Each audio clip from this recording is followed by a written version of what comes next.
안녕하세요. 갤럭시의 남자 에디터 B입니다. 오늘 갤럭시가 아닌 다른 폰을 가지고 왔는데 모토로라 레이저 40 울트라라는 제품을 가지고 왔고요. 제가 알기로는 두 분이 지금 부상 중이셔서 벤치 멤버에 있던 제가 이렇게 갑자기 투입이 되었는데 기회라면 기회인 거겠죠? 일단 박스를 보니까 여기 약간 살짝 홀로그램 느낌으로 이렇게 들어가 있고, 그리고 컬러는 비바 마젠타라는 컬러로 샀어요.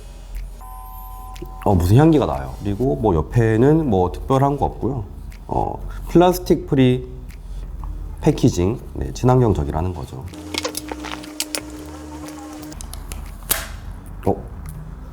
부실한데요? 일단 컬러가 생각보다 예쁜데요? 약간 핑크와 빨간색 사이에서 핑크 쪽으로 약간 더 치우치고 채도가 높은 그런 컬러고, 재질이 실제 가죽은 아닌 것 같은데 가죽 같은 느낌으로 약간 촉감이 부들부들해요. 그리고 폰을 좀 보기 전에 구성품을 한번 좀 볼게요.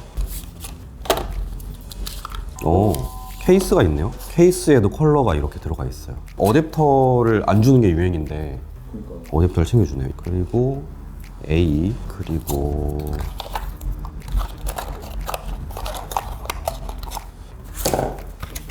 끝이에요. 향의 근원지는 어디예요?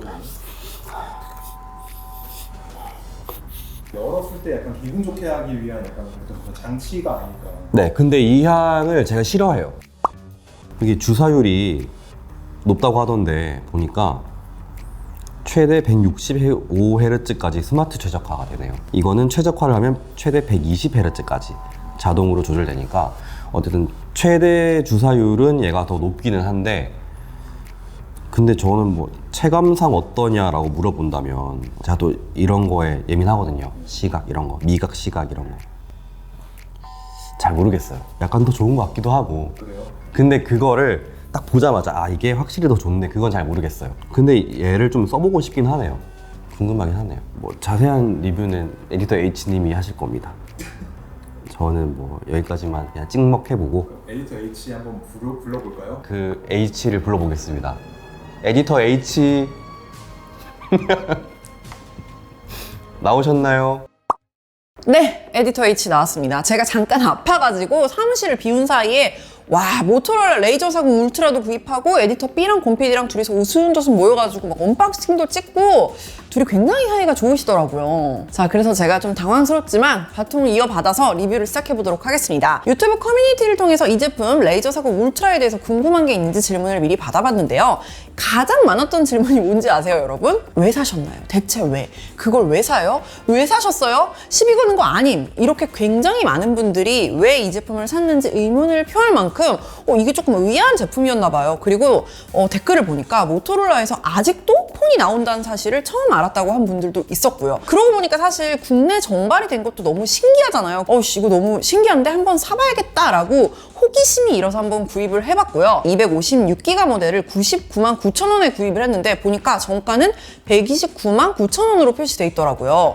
갤럭시 Z 플립 5 같은 경우가 256기가 모델이 정가가 139만 원이고 할인받아서 사면 대충 120만 원대 언저리거든요. 근데 이거랑 비교를 해보면 사실 모토로라가 더 싸기는 싸지만 뭐 삼성 Z 플립 대신 가성비를 택한다라고 하기에는 또 그만큼 소름 끼치게 싼 것도 아니잖아요. 그래서 제가 이 리뷰를 준비하면서 Z 플립 5보다 모토로라 레이저 40 울트라가 좋은 이유를 찾아보려고 정말 애를 썼는데 쉽지 않더라고요. 일단 제가 처음에 조금 놀란 거는 생각보다 실물로 이렇게 만져봤을 때 여러분 디자인이 둘이 너무 비슷하지 않아요? 아니 진짜 너무 비슷하지 않아? 어떤 차이를 느끼기가 조금 어려웠어. 보세요. 여기 전면에 이 듀얼 카메라의 위치나 형태가 거의 비슷하다 보니까 디자인적으로 그렇게 큰 차이가 느껴지지 않더라고요. 굳이 차이점을 따지자면 이제 레이저 40 같은 경우에는 여기 측면에 모서리 마감이 조금 더 둥글게 이렇게 처리가 되어 있다는 건데요. 이런 형태는 오히려 이 제품보다 여기 갤럭시 Z 플립 1세대 제품이랑 레이저 40을 비교했을 때 둘이 약간 되게 비슷하더라고요. 그쵸 여러분? 느낌 되게 비슷하죠? 약간 쌍둥이 같은 느낌이 좀 있었어. 외부 디스플레이는 Z 플립 5가 3.4인치 그리고 레이저 40 울트라가 3.6인치라서 얘가 조금 더 크죠? 디스플레이로 이 아래 영역까지 꽉 채워놔가지고 엄청 넓어 보이더라고요. 근데 크기는 더 큰데 막상 실사용을 해보면 큰 차이는 없습니다. 전체 화면이 틀어져 있는 이미지로 확인을 해보시면 Z 플립 5는 조금 더 화면이 위에 붙어있는 형태의 디자인이고 레이저 40은 화면이 조금 더 아래쪽에 치우쳐서 붙어있는 형태라고 보시면 됩니다. 막상 레이저 40 울트라에서 앱을 실행해보면 카메라 렌즈가 위치한 아래쪽 영역은 거의 사용하지 않고 여기는 알림바 영역으로 사용을 하기 때문에 오히려 더 비좁게 느껴지더라고요. Z 플립 5랑 레이저 40 울트라의 외부 디스플레이에서 동일하게 유튜브 앱을 실행해 볼게요. 자, 이렇게 두 개의 폰에서 동일한 유튜브 영상을 플레이 했는데 사실 화면 크기랑 상관없이 비슷하게 보이죠? 자, 이제 유튜브에서 화면을 한번 확대해가지고 꽉 채워볼게요. 이렇게 화면을 꽉 채워서 영상을 보면은 오히려 활용할 수 있는 영역은 왼쪽에 갤럭시 Z 플립 5가 더 넓은 걸 확인할 수 있습니다. 물론 레이저 40 울트라에서도 화면 꽉 채우기 모드를 사용할 수 있거든요. 자, 위에서 아래로 쓸어 올려서 이 버튼을 길게 누르면 화면 꽉 채우기 모드가 실행이 됩니다. 자, 이 상태에서 영상을 플레이하고 다시 영상을 확대를 해볼게요. 그러면 이렇게 전체 영역을 화면으로 사용을 할 수 있습니다. 하지만 대신 여기 플래시랑 두 개의 카메라가 화면을 가리기 때문에 이 부분은 이렇게 자막을 가릴 수도 있고 이 부분에 터치를 해야 되는 인터페이스가 있을 경우에는 터치를 할 수 없고 오히려 화면의 가독성을 해치게 되기도 하는 거죠. 다른 앱에서도 한번 보여드릴게요. 자, 이렇게 레이저 40 울트라에서 지도 앱을 실행을 했는데요. 다시 이 버튼을 꾹 눌러서 전체 화면을 이렇게 활성화를 하면 이 부분에 있는 버튼은 이제 누르기가 어려워지는 거죠. 강제로 전체 화면을 쓸 수는 있지만 여러 앱에서 사용을 해봤을 때 그렇게 쓸모있다고 여겨지진 않았습니다. 외부 디스플레이에서 이렇게 카메라 앱을 실행했을 때가 레이저 40 울트라의 큰 디스플레이를 가장 효과적으로 체감할 수 있었습니다. 그리고 Z 플립처럼 레이저 40 역시 손바닥 제스처로 바깥 디스플레이에서 셀피를 찍을 수 있거든요. 자, 이 동작 아시죠? 이렇게 해가지고 근데 여러분 지금 보셨어요? Z 플립 5만 촬영이 됐잖아요. 몇 번 테스트를 해보니까 레이저 40 같은 경우는 카메라에 사람 얼굴이 들어와 있을 때만 손바닥 제스처로 셀피 촬영이 되고 피사체가 사람 얼굴이 아닌 경우에는 이 손동작이 보세요. 작동하지 않더라고요. 그리고 레이저 40 울트라 같은 경우는 폰을 닫은 상태에서도 쓸 수 있는 기능이 따로 정해져 있는 게 아니라 따로 설정을 하지 않아도 그냥 일반 안드로이드 스마트폰처럼 모든 기능을 사용할 수 있다는 점이 편리했습니다. 저기 하단에 보시면은 뒤로 가기, 홈 버튼, 그리고 멀티태스킹 버튼까지 있기 때문에 조작도 일반 스마트폰처럼 익숙하고요. 전화를 한번 걸어볼게요. 자, 전화가 오고 있습니다. 안녕하세요. 안녕하세요. 자, 이렇게 전화를 받았는데요. 재밌는 사실은 여기서 스피커폰 기능을 끄면 조용하게 일반 전화처럼 통화를 할 수 있습니다. 이 기능을 왜 설명드리냐면 Z 플립 5 같은 경우에는 외부 디스플레이에서 통화를 할 때 스피커폰으로만 통화가 되거든요. 근데 레이저 40 울트라 같은 경우에는 스피커폰이 아닌 모드로도 통화가 되기 때문에 이것도 나름 장점이라고 할 수 있을 것 같아요. 사실 근데 통화할 때는 다들 이렇게 플립을 열어서 하지 않나 싶긴 한데 굳이 이 상태로 통화를 하고 싶은 분이 있을 수도 있으니까. 그리고 외부 화면에서 플레이할 수 있게 게임도 몇 개 있던데 한번 해볼게요. 그리고 얘는 외부 디스플레이 홈 화면에 보면 이렇게 위젯이 있어가지고 얘를 누르면 바로 이렇게 게임으로 이동을 할 수 있습니다. 요건 편하더라고요. 야, 그냥 점프하는 거구나. 쉽지. 슉! 슉! 다른 게임을 해볼게요. 아래로. 오케이. 게임을 잘 못 만들었네요. 게임 자체는 그렇게 재밌긴 하지만 써봤을 때 외부 화면에서의 터치감 같은 거는 굉장히 만족스러웠습니다. 자, 이제 갤럭시 Z 플립 5랑 레이저 40 울트라의 이제 좀 힌지 같은 부분에 이제 하드웨어를 좀 비교를 해볼게요. 자, 이렇게 측면에서 힌지 마감을 비교해보면 이게 Z 플립이고 이게 레이저인데 둘 다 벌어진 틈 없이 일자로 굉장히 깨끗하게 마감이 되어 있더라고요. 이거는 둘 다 굉장히 만족스럽고 정교하게 잘 설계가 되어 있는 것 같았습니다. 이제 한번 열어볼 건데요. 여기서 차이가 나는 부분이 뭐냐면, 자, 레이저 40 울트라 같은 경우에는 힌지에 틈은 없어요. 근데 여기 측면 마감이 애초에 좀 둥글게 이렇게 되어 있잖아요. 그래서 손가락을 대고 밀었을 때 밀면은 쉽게 이게 둥글어서 틈이 이렇게 벌어진단 말이에요. 그래서 이게 무슨 뜻이냐면, 제가 한 손으로 쥐고 있다가 여기를 이렇게 밀어 넣어서 이렇게 한 손으로 플립을 열 수 있거든요. 근데 Z 플립 5 같은 경우에는 측면이 이렇게 완전 플립하게 마감이 되어 있기 때문에 이게 한 손으로 열었을 때 해볼게요. 뭐야? 되잖아? 힌지 자체가 더 뻑뻑하고 무겁기 때문에 한 손으로 플립을 여는 게 훨씬 더 쉽지 않더라고요. 사실 이거는 어떤 제품의 뭐 장단점이라기보다는 두 제품이 힌지가 열리는 구조 자체가 좀 차이가 난다라고 보시면 될 것 같습니다. 그리고 각도를 바꿔가면서 프리스탑 힌지가 어느 정도 작동을 하는지를 한번 테스트를 해봤는데요. 옆에서 보여드리면 이 정도 각도에서도 갤럭시 Z 플립은 쫙 펴지지 않거든요. 근데 레이저 같은 경우에는 이 정도 각도까지는 버티는데 여기서 조금 더 벌리면 이게 이렇게 펴져버려요. 뭔지 아시겠어요? 여기서 조금만 더 벌리면 이렇게 펴져버리기 때문에 조금 더 프리스탑 힌지를 쓸 수 있는 각도의 범위가 좁았습니다. 대신 레이저 40에서 진짜 좋았던 게 있는데 이거를 제가 한번 비교해서 보여드릴게요. 왼쪽이 Z 플립 5고 오른쪽이 레이저 40 울트라인데요. 디스플레이 주름이 레이저 40 울트라에서 훨씬 적었어요. 보이세요? 지금 꺼진 화면에서 비교를 해보시면은 그냥 봐도 Z 플립 5의 주름이 훨씬 더 심하죠? 느껴지시나요? 이게 사실은 꺼진 검은 화면에서 비교하는 거기 때문에 둘 다 조금 더 심하게 보이는데, 영상을 틀어보거나 약간 그 웹화면에서 스크롤링 같은 걸 해봤을 때 레이저 40 울트라 같은 경우에는 주름이 거의 거슬리지 않더라고요. 폴더블 폰을 사용하시는 분들이 화면 주름 때문에 굉장히 걱정을 하시는데, 레이저 40 울트라 같은 경우는 주름 걱정이 굉장히 적다. 이렇게 카메라 앱에서 플립을 살짝 접으면 상단에 뷰파인더가 고정되고 아래쪽을 거치대처럼 쓸 수 있는 UI는 Z 플립 5랑 레이저 40 울트라가 동일합니다. 그리고 바깥쪽 디스플레이에 뷰파인더 화면을 미러링할 수 있는 기능도 둘이 똑같더라고요. 사진이 찍히네요. 제가 아까 설명드렸잖아요. 지금 이렇게 돼 있을 때 이 제스처를 얼굴이 나올 때는 둘 다 인식한다는 거.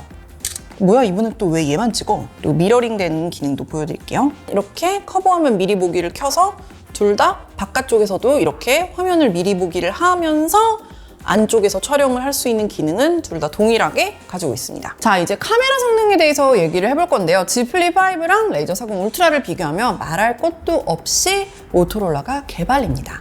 100만 원이 넘는 스마트폰에 이 정도 카메라를 넣다니 저는 너무 실망스러웠어요. 사실 모토로라가 원래 막 카메라가 되게 좋고 이렇지는 않지만 그래도 2023년이잖아요.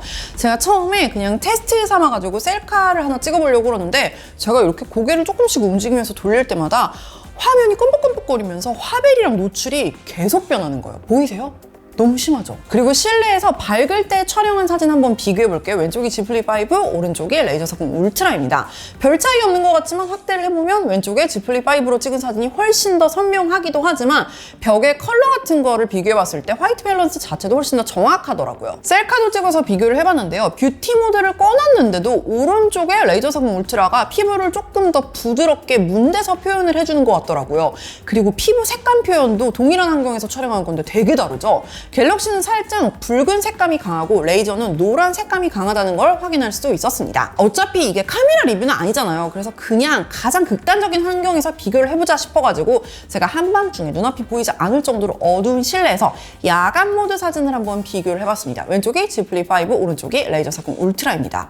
자, 여기서 이 두 카메라의 하드웨어 차이나 이미지 처리 능력 차이를 현저히 실감할 수 있습니다. 색감, 노이즈, 밝기, 모든 면에서 압도적으로 왼쪽에 Z 플립 5로 찍은 사진이 잘 나온 걸 확인할 수 있습니다. 자, 저조도 동영상도 비교해 볼게요. 마찬가지입니다. 오른쪽에 레이저 40 울트라로 찍은 사진은 색감이나 형태가 완전히 틀어져 버렸습니다. 차이가 한눈에 느껴지시죠? 근데 또 의외로 되게 마음에 들었던 거 한 가지는 레이저 40 울트라가 접사 촬영을 지원하더라고요. 또 이 기능이 유용하기 때문에 접사를 지원하는 건 좋은 소식인 것 같습니다. 그리고 이 레이저 40 울트라에 카메라 앱 실행할 때 되게 신기한 제스처가 기본 설정이 되어 있더라고요. 어떻게 쓰는 거냐면 여러분 보세요.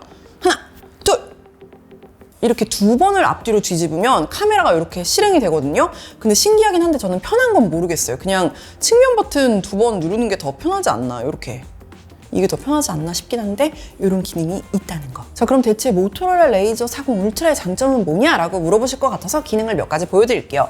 레디포라는 기능이 있는데요. 이렇게 내려보면 여기서 사용을 해볼 수 있는데, 자, 보시는 것처럼 PC나 태블릿 그리고 TV나 디스플레이 같은 외부 장치에 무선으로 연결해서 더 큰 외부 장치의 다른 화면에서 게임을 하거나 모바일이랑 연결해서 데스크탑처럼 쓸 수 있는 기능이 있습니다. 쉽게 설명하자면 삼성 덱스랑 비슷한 기능이라고 보시면 될 것 같아요. 그리고 다른 아주 감성적인 기능이 하나 있지 뭐야. 내가 아주 놀라버렸어. 이게 어디 갔냐. 여기 있다. 여기 레트로 레이저라는 모드가 있는데요. 짠! 이걸 누르면 짠! 대박이죠, 여러분. 아니, 너무 예쁘지 않아요? 이게 그 예전 모토로라 레이저 시절 하드웨어에 있었던 그 UI를 그대로 표현을 해줬어요. 이 상태에서 뭘 할 수 있냐면 들려드릴게요. 자, 이렇게 누를 수 있어. 다이얼도 눌러보고, 그리고 Hello, Moto. Hello, Moto. 아, 이러면 다른 기능으로 가버리는구나. 메시지를 누르면 메시지 앱으로 이동을 해버리고, 사실 이 화면에서 지원이 되는 기능은 거의 없고 이 상태로 좀 구현을 해준다는 거에 그냥 의미가 있나 봐요. 하다못해 메시지를 눌렀을 때 메시지 앱도 이 레트로 UI로 구현을 해줬으면 좋았을 텐데 그냥 딱 다이얼을 누를 수 있는 용도 정도만 되는 것 같습니다. 한번 해볼까?